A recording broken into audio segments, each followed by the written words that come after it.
बिस्मिल्लाहिर्रहमानिर्रहीम। हम बेटा बात कर रहे थे मकसद ज़िंदगी पर। तो अभी तक जो हमारा सेशन आपके साथ चला, जो हमसे बात की गई, उसमें कुछ तो आपके जहनों में वाज़े हुआ होगा कि हमारी ज़िंदगी का मकसद क्या है। जी बेटा, अल्लाह की इबादत करना।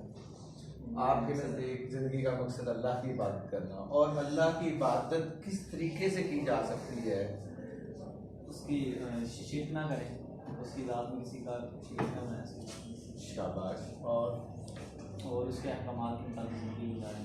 उसके अहकामात के मुताबिक नमाज रोज़ा, पहले तक आपके दिल में ये था कि शायद सिर्फ नमाज रोज़ा ही इबादत है। अब आपका ब्रॉडर सेंस आया, आपके अंदर एक चीज़ चेंज आई आपके सोच में कि सिर्फ नमाज रोज़ा ज़कात हज ही इबादत नहीं है, बल्कि अल्लाह के हर हुक्म के मुताबिक ज़िंदगी को गुजारना ही असल में मकसद ज़िंदगी है।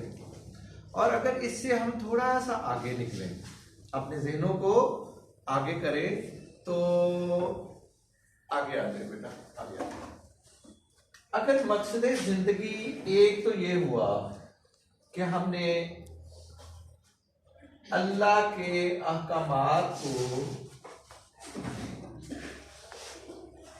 मानना है, उसके लिए अल्लाह ताला ने नमाज रोज़ा ज़कात हज को लाज़िम किया कि एक बंदा मोमिन जब नमाज रोज़ा ज़कात हज जैसे अमाल करेगा, वो कुर्बानी देगा, वो अपने माल की मोहब्बत होती है इंसान में, वो जब ज़कात देगा तो उसको दीगर अहकामात मानने में आसान होगा। नमाज रोज़ा ज़कात हज की जो है वो हर उम्मत पर फर्ज रही है।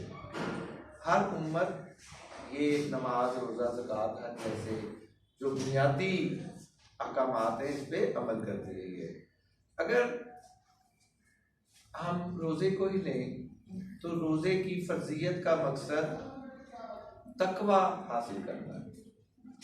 या अय्युहल्लज़ीना आमनू कुतिबा अलैकुमुस्सियामा कमा कुतिबा अलल्लज़ीना मिन क़ब्लिकुम लअल्लकुम तत्तक़ून। क्या ईमान वालो, तुम पर रोज़े फ़र्ज किए गए हैं और जैसा कि तुमसे पहले लोगों पर फ़र्ज किए गए थे, यानी कि पहले उम्मतों पर फ़र्ज किए गए थे। और इस फर्जियत का मकसद अल्लाह ताला ये बताते हैं ताकि तुम तकवा इख्तियार करो।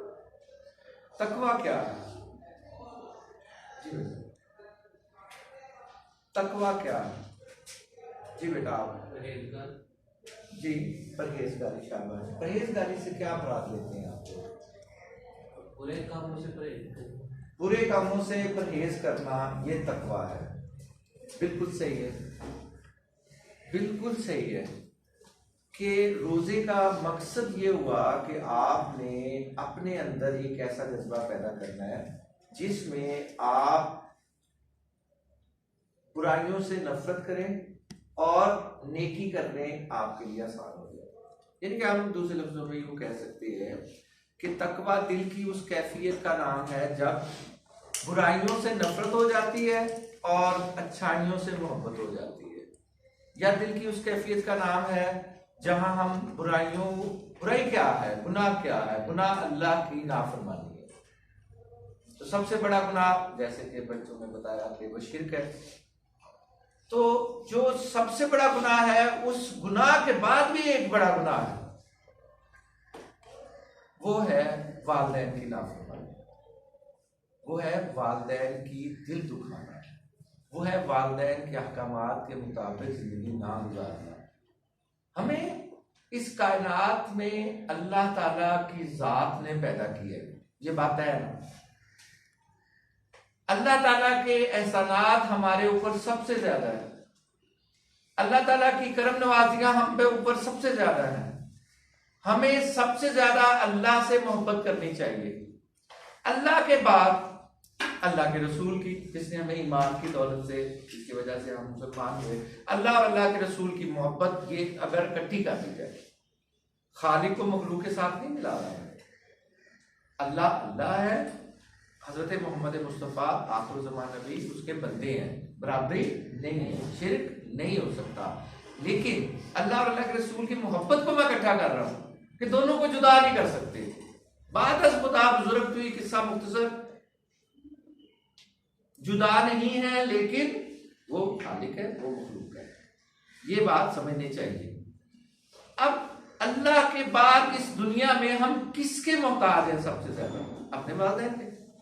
और आप लोग बखूबी अब जान चुके हैं कि हम अपने वालिदैन के कितने ज्यादा मोहताज थे और कितने हमें अल्लाह के बाद सबसे ज्यादा किसका शुक्र करना चाहिए?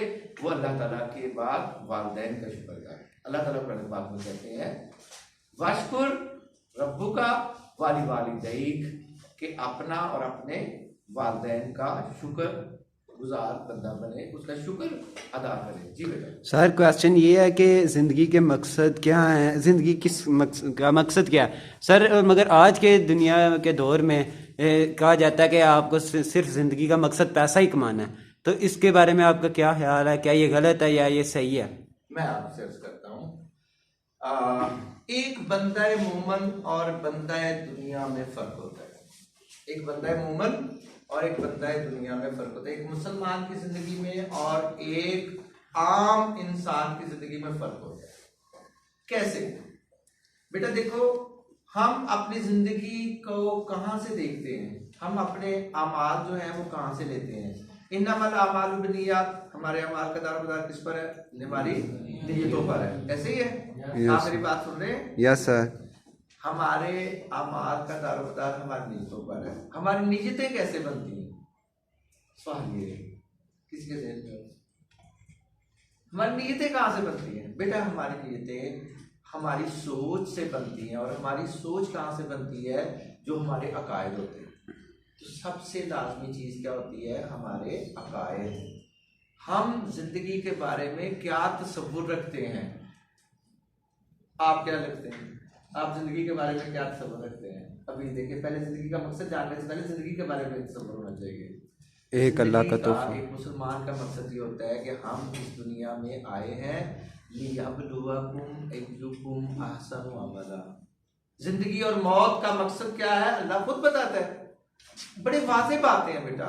हमारे लिए मसला इसलिए क्रिएट होता है कि हम जो अल्लाह ने हमें पैदा किया है, साथ एक बुकलेट भी दिया है कि इसके मुताबिक आप, मैंने एक सुजुकी 150 खरीदी 2 साल पहले, उसके साथ एक बुकलेट मिला कि इसमें ये पार्ट्स हैं, अगर इसको इतना वजन रखा जाए, इसके ऊपर बैठे तो इस अंदाज में बैठे, इसकी फलां जगह पे फलां चीज़ है, इसकी फलां जगह पे फलां चीज़ है, इसको ऑयल कितनी देर बाद देना है, इसके वाटर फिल्टर को कैसे रखना है, वाटर फिल्टर एयर फिल्टर को कैसे साफ करना है, ये सारी चीज़ें बताई जाती हैं। कोई भी चीज़ बनाते हैं, अल्लाह ताला ने हमें तख्लीक किया है और साथ रहनुमाई दी है, साथ बताया है कि आपकी जिंदगी का मकसद क्या है। आइए, वमा खलक़तुल जिन्ना वल इंसा इल्ला लियअबुदून, तो आप आयत समझते हैं? औज़ु बिल्लाहि मिनश शैतानिर रजीम, बिस्मिल्लाहिर रहमानिर रहीम। मैं अगर ये आयत बोलूं कि वमा खलक़तुल जिन्ना वल इंसा इल्ला लियअबुदून, तो 100% नहीं तो 90% जरूर बच्चे जानते होंगे इसका क्या मकसद है। यही मकसद है ना इसका कि हमने इंसानों और जिन्नों को अपनी इबादत के लिए पैदा किया। जैसे कि पिछले सेशन में आपने मुझे बताया कि इंसान को इसलिए पैदा किया गया, वरना तो ताअत के लिए कम ना थे करो बयान, ये इबादत के लिए पैदा किया गया। इबादत का तरीका भी अल्लाह ने बताया।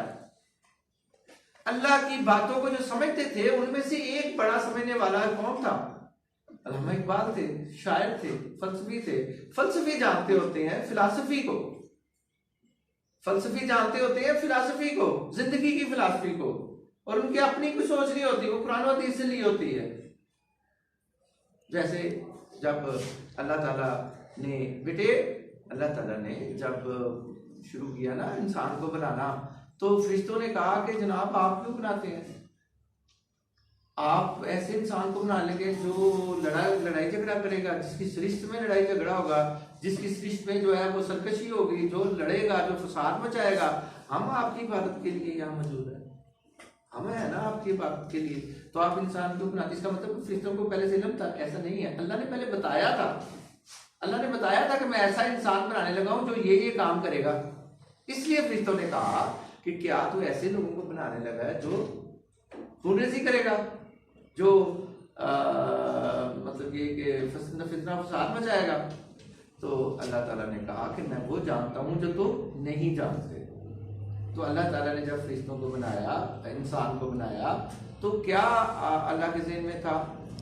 तात के लिए, वरना कम न थे करो बयां, दर्द दिल के वास्ते पैदा किया इंसान को। क्या बात है, दर्द दिल के वास्ते, मोहब्बत के लिए पैदा किया। बेटा ये दुनिया किस लिए कायम की गई है? ताकि यहाँ एक दूसरे से मोहब्बत की जाए, ताकि यहाँ रहा जाए, और जो मोहब्बत से रहे उसको हमेशा की मोहब्बत, हमेशा की जो जन्नत है, हमेशा जो रहने वाली जगह है, वहां उसको मोहब्बत से रखा जाए। देखिए इंसान, हम कोई भी चीज बनाते हैं, हमें उससे प्यार होता है, हमें उसको अच्छी लगती है। अल्लाह ने हमें बनाया है, आगे बेटा, अल्लाह ने हमें बनाया है। बेटा दरवाजा क्यों बंद कर रहे हैं? चुप करके आइए, इधर से करते, इधर से।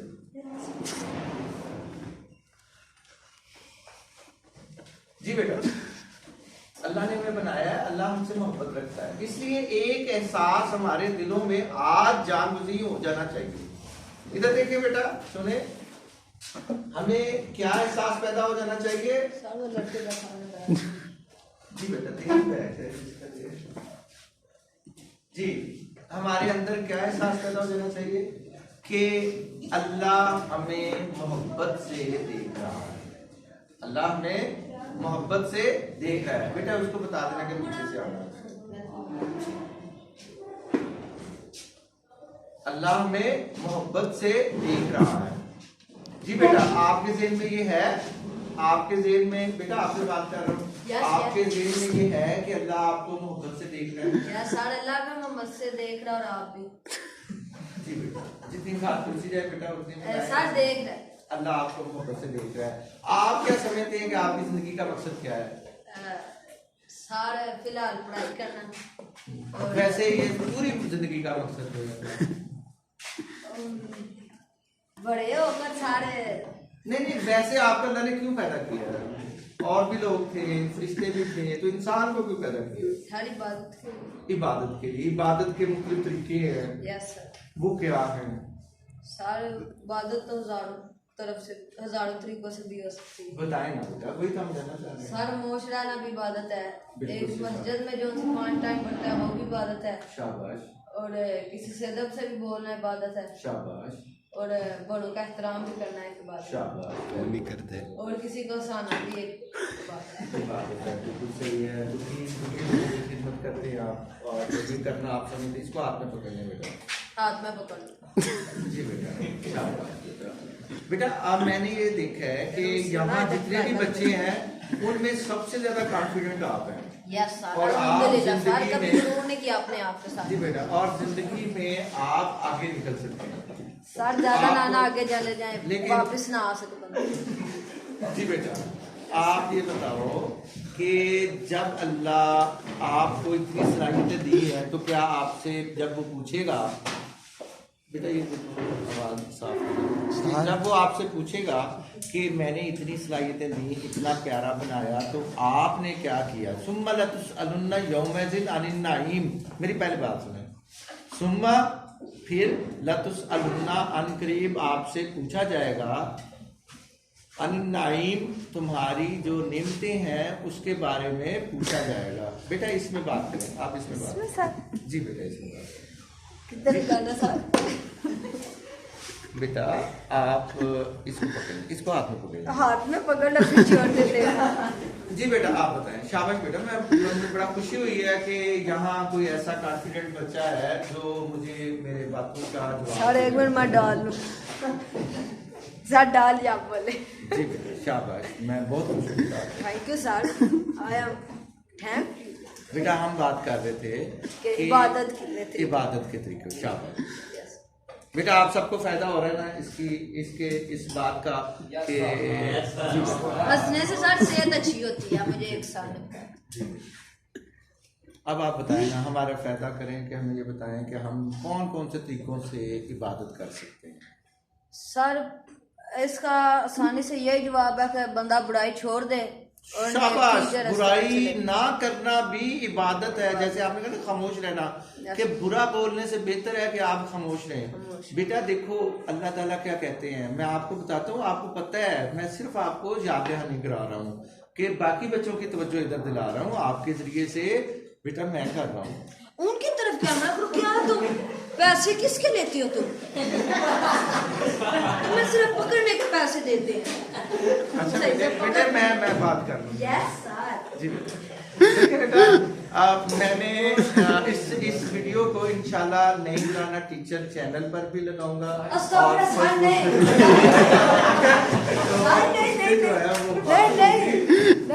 हाथ में पकड़ो कि हमारे workers welfare higher secondary school Gujarat में कितना टैलेंट है, वाओ, और कितना जो है लोगों की ज़हनी सतह जो है वो कितनी अच्छी है, और बच्चे और टीचर के दरमियान कितनी जो है वो कोऑर्डिनेशन है, और कितना जो है वो इनकी इल्मी सतह अच्छी है। मैं यकीन मानो, I salute workers welfare higher secondary school Gujarat.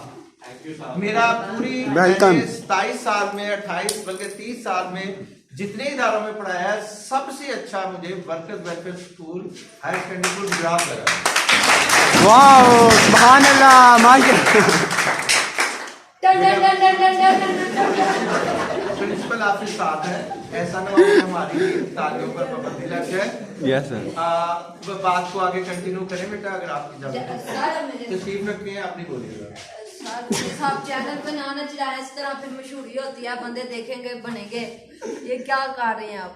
बेटा मैं तो गलत काम कर रहे हैं। अच्छा बेटे, जिंदगी का मकसद हमने सीखना, आपको करना चाहिए।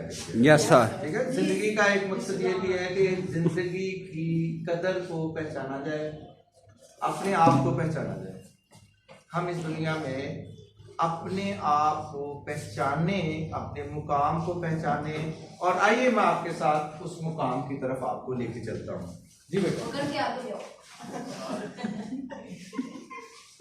देखिए हमने बात वाजे की थी कि इंसान के रिश्तेदार होते हैं, वालिदैन, दोस्त, अहबाब, जिनके साथ वो मिलता है, जिनके साथ वो रहता है, उनके हकूक अदा करना, यही जिंदगी है, यही जिंदगी है, यही जिंदगी का मकसद है कि हम अल्लाह को राजी करें। अल्लाह को राजी करने के जितने भी तरीके हैं, उसमें से मेरे बेटे सबसे अहम, सबसे आसान जो तरीका है, एक तो यह है कि आदमी सजदे में गिर जाए, अल्लाह को राजी कर ले। दूसरी बात, दूसरा जो इससे रिलेटेड है, देखिए फराइज तो आप पूरे कर लिए, फराइज जो आपके जिम्मे नमाजें पर जगाना है वो आपने अदा कर दी, तो नवाफिल अदा करने से बेहतर है कि आप बंदे को खुश करें, उसके बंदे की खिदमत करें। जितने रास्ते हैं ना अल्लाह के तक पहुंचने के, अल्लाह की रजा तक पहुंचने के, अल्लाह को खुश करने के, अपने मकसद को पूरा करने के, उनमें सबसे आसान रास्ता क्या है कि अल्लाह की मखलूक की खिदमत की जाए।